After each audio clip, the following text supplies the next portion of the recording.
Okay, so remember that they're changing my voice. Because I'm persecuted in America, I have to make this quickly, and I'm going to have to do this off the top of my head, so you're going to have to forgive me if I get the name wrong.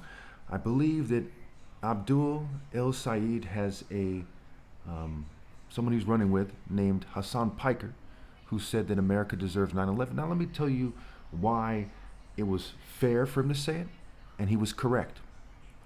Well, first of all, the Constitution is supposed to rule over America, right? For those of you who are secularists, those who aren't religious, to keep it very simple, obviously, if you're religious, you believe God rules, and America is not doing what God says, but God rules over America. But the Constitution is supposed to be the highest law of the land in the secular sense. Obviously, God's law is greater. Now, the Constitution is saying that people have freedom of speech, freedom of assembly, freedom of religion. So, when he said that America deserved 9/11, that's his right.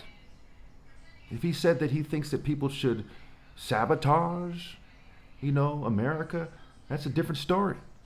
But it's fair to say America deserves 9/11. Now think about the two parties all the time. They always blame each other for the state of America. They say, the Republicans did this, and Republicans say Democrats did this, and they ruined the country. What are the odds that they did nothing wrong to the other countries in the world? Now America is like a boat, right? Where everyone's on the ship of America. Anyone who's not outcasted, who's, like me, who's not being persecuted by America, is part of the ship of America that's doing other countries wrong. So if you really are for liberty and justice for all, it should be for people abroad as well, right? And that's part of why they say that they're spreading their freedoms, quote unquote, and so on and so forth.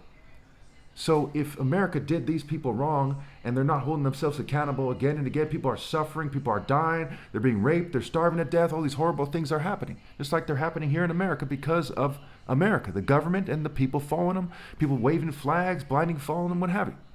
Then doesn't America deserve to be punished? Yes. If you say no, then you're an evil person. If you say no, and then what it means to be an American is to say that America can do no wrong, then you're an evil and arrogant person, and you believe that America should be what it shouldn't be, which is an evil place run by arrogance and, authoritarian nonsense, like the Klan running it or something. So again, universal justice transcends white social norms. The Klan didn't understand that. The Romans didn't understand that. The Greeks didn't understand that.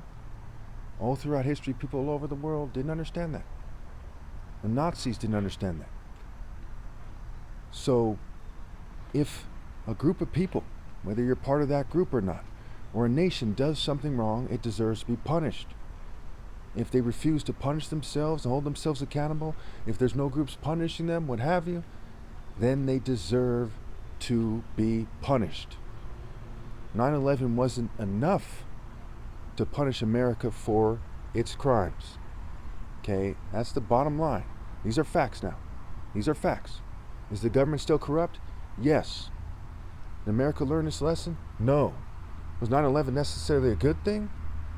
Well, the simple answer is it wasn't a good thing because the people who were punishing them, weren't kind of morally qualified to punish them.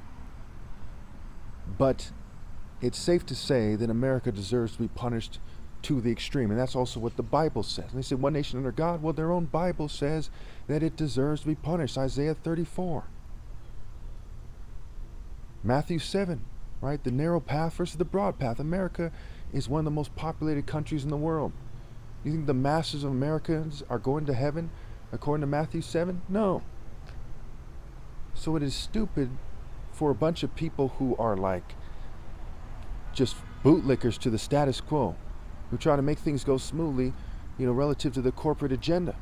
For them to turn around and say that their corporate leadership could magically do no wrong and that everyone rolling with them shouldn't be punished along with them.